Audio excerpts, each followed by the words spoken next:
Hello, and welcome to King Pasha's Garage. Today I'm showing you a vehicle you probably were searching for. Well, search no more, you have found it. Today this is my all-wheel drive drift tune for the Hoonigan Ford Escort Rs1800. It's a 1978 rally monster. This thing has 845 horsepower, 708 foot-pounds of torque, only weighs 2,238 pounds. And it's still fast. It's still got a grade 0 to 60. Here's my share code. But let's not stop there. Let's show you the build and the tune and take her outside.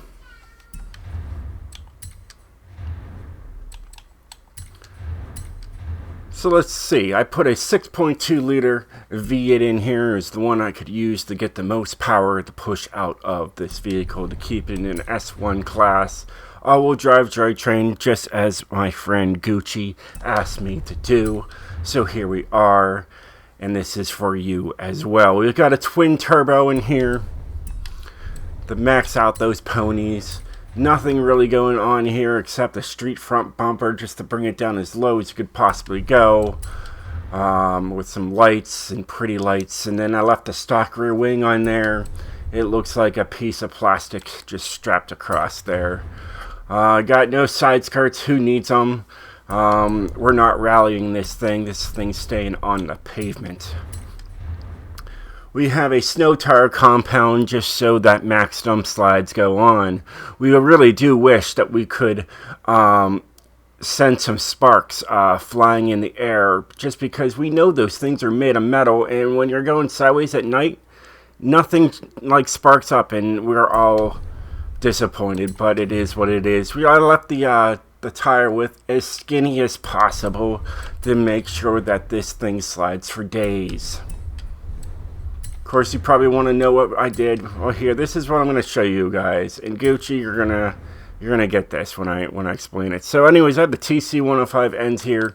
Pretty easy to find. They're right there, right at the bottom. And this is a little weird. I have 20s in the front here. And really, I just wanted to make sure it was close to that bodywork right there, okay?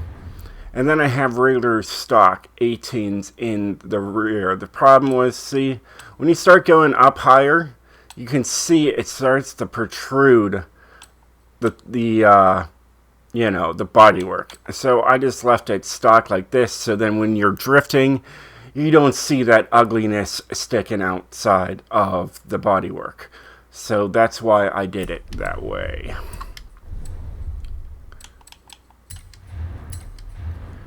Here we got a race transmission, 8-speed. The reason for the 8-speed was just to keep it in class of S1. I wanted to get as much power as possible out of this vehicle. Got a race driveline and a drift differential. Here we got race brakes and drift springs and dampeners, just to keep it as low as you can go.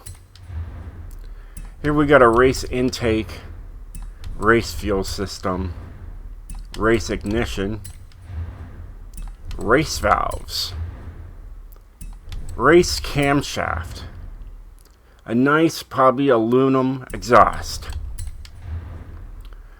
We gave it a higher displacement by tearing apart that engine piece by piece and boring the thing like nobody's business. Then we threw in some nice shiny pistons. And we decided just to leave the Walmart turbo on there and just see how it goes. And then I went to AutoZone and picked up a race intercooler. It was for sale for $19.95. But wait, there's more. They gave me this for free, the race oil and cooling. And then I just picked up a sport flywheel from a junkyard, and it fit perfectly. And I said, there it is. That's what we're going to do. And that will do, pig. That will do. So that car is done. Let's show you guys what madness I put into this thing. So I'm with those skinny tires that are half made of metal. I decided to go 55 and 55 because I said, hey, I wanted to go wee. Alright.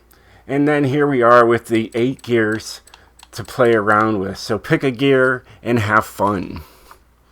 Here I decided to do things different and give you a very straight build. This thing will drive in a straight line with a 2.1, but it'll still hit sideways like nobody's business. Alright, we got the anti-roll bars fully maxed out. Why? Because when I first came to this car, I already had a race tune on it, and I decided not to touch it, and it worked just fine. Same as the springs. The springs are around 580 and 540, and I just decided just to round them down to 555 and 536. And also, I made sure that the car was even. And then the damping is 9876. I use this in racing and drifting, and it works. There is no downforce, thank God. There is no downforce, so we don't have to worry about that little piece of plastic that went across the trunk that actually did anything. It didn't. The wind just says, I don't know what you are, and just goes around it. Braking, I decided I like my racing braking, so I did 70% to the front with 130% pressure because I wanted to stop. And then my differential is a little weird. I decided to do 76, 26, 87, 87 with 71% to the rear. This is the first time I did 26%, 87, and 87. I decided I didn't want to use the 46 and 97, 97. I wanted to be something different. I wanted to be a showstopper, and we did it today. So let's take this thing out with the useless spoiler in the back and see what it can do.